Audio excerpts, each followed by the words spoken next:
NRA news కి స్వాగతం. ఈ రోజు వార్తా విశేషాలు.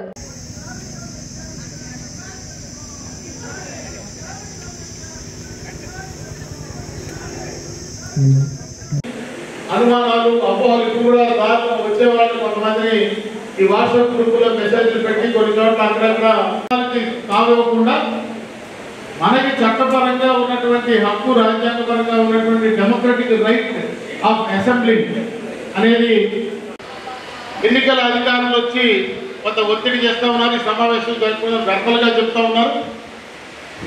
అలాగే ఇతర తెలుసుకుని రాబోయే రోజుల్లో మనం ఉద్యోగ ఉపాధ్యాయ పెన్షనర్ కార్మికుల యొక్క సమస్యల పరిష్కారానికి ఐక్యంగా ముందుకు సాగడం అనేది మన యొక్క పాత్రికేయ మిత్రులందరికీ నమస్కారం.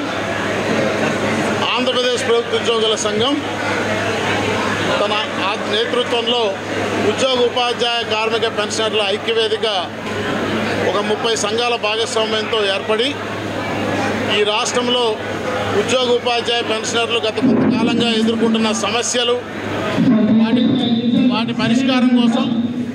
వాటి పరిష్కారం కోసం అదే రకంగా ఈ ఉద్యోగస్తులో వచ్చినటువంటి అలసత్వం, ఉద్యోగ సంఘాల మధ్య అనైక్యత, వీటి బాధ్యతారహితంగా ఉద్యోగ సంఘాల నేతలు వ్యవహరించినందువల్ల over a period of time ఈ రాష్ట్రంలో ఉద్యోగ ఉపాధ్యాయ కార్మిక పెన్షనర్ల సమస్యలు పరిష్కారం కాకపోగా మరింత జటిలంగా మారినటువంటి నేపథ్యంలో రాబోయే ఇదే రకమైన విధానం పరిస్థితి కొనసాగితే ఈ ఉద్యోగ ఉపాధ్యాయ కార్మిక పెన్షనర్ల యొక్క అస్తిత్వానికే ఇబ్బంది కలుగుతుందని, కాబట్టి ఉద్యోగుల్లో ఆలోచన విధానంలో మార్పు రావాలని, వారు కొంత బాధ్యతాయుతంగా సంఘాల్లో పాలుపంచుకోవాలని, సంఘాల నాయకులు కూడా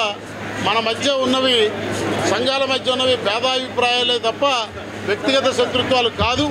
మనందరి ఉమ్మడి లక్ష్యం ఉద్యోగ ఉపాధ్యాయ పెన్షనర్ల సంక్షేమం అయినప్పుడు మనం అందరం కలిసి రాష్ట్రంలో ఉద్యోగ ఉపాధ్యాయ కార్మిక పెన్షనర్ల యొక్క వెల్ఫేర్ని కాపాడుకోవాల్సినటువంటి బాధ్యత ఉంది. కాబట్టి రాబోయే రోజు ఆ దిశగా ప్రాథమిక స్థాయి నుంచి ఉద్యోగుల్లో ఒక చైతన్యం కలిగించి సమస్యలు, వాటికున్న వాస్తవిక పరిష్కార మార్గాల మీద ఒక స్పష్టత ఇచ్చి రాబోయే రోజుల్లో మరి అందరం ఐక్యంగా ముందుకు వెళ్ళేదానికి సమాయత్తం చేసుకోవడం కోసం మా సభ్యులని మేము చైతన్యపరచుకోవడం కోసం మా సంఘ సభ్యుల యొక్క అంతర్గత సమావేశాలు ఏర్పాటు చేసుకున్నాం రాష్ట్ర వ్యాప్తంగా. అందులో భాగంగా ఈరోజు అనంతపురం రావడం జరిగింది. ఈ సమావేశాలు పూర్తిగా మా అనుబంధ సంఘాల ప్రతినిధులతో మాత్రమే జరుగుతున్నాయి. మేము చాలా స్పష్టంగా దీనికి ఇతరులకు ఎవరికి ప్రవేశం లేదనేటువంటి బ్యానర్ కూడా బయట పెట్టాం. ఇతరులు ఎవరు దీంట్లో పాలు పంచుకోవటం లేదనే విషయాన్ని కూడా మనవి చేస్తూ, దయచేసి ఉద్యోగులు, ఉపాధ్యాయులు, పెన్షనర్లు కూడా కొంతమంది అనుమానాలు వ్యక్తం చేస్తూ ఈ రకంగా ఏదో కొన్ని ఉద్యోగ సంఘాలు మా సంఘం నిర్వహించే సమావేశాల మీద ఏదో ఎన్నికల సంఘానికి కంప్లైంట్ ఇచ్చారు, చర్యలు తీసుకుంటారని చెప్పి మీ సోషల్ మీడియాలో ప్రచారం చేస్తూ ఉన్నారు. వారందరికీ ఒకటే విషయం మనవి చేస్తూ ఉన్నా, ఎన్నికల code, model code of conduct కానీ అది కేవలం ఎన్నికలు నిష్పక్షపాతంగా నిర్వహించడానికి ఏర్పరిచినటువంటి కోడ్, మార్గదర్శకాల నియమావళి.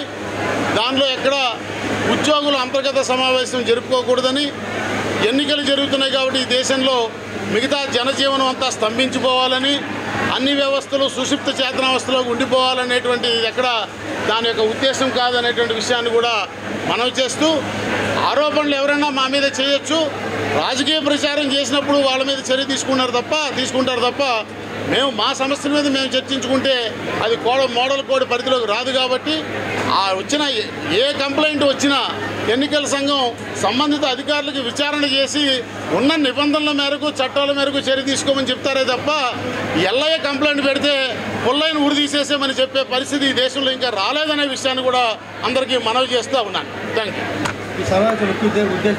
చెప్పాను కదా, మా ఉద్యోగుల్ని చైతన్యపరచడం, మా ఉద్యోగ సంఘాల మధ్య మరింత ఐకమత్యాన్ని, సమన్వయాన్ని సాధించి రాబోయే రోజుల్లో అందరం ఉద్యోగ ఉపాధ్యాయ పెన్షనర్ల యొక్క సంక్షేమం కోసం ఉమ్మడిగా ముందుకు వెళ్ళేదానికోసం ఒక ప్రాతిపదికను ఏర్పాటు చేసుకోవడానికి పర్యటన చేస్తా ఉన్నాం.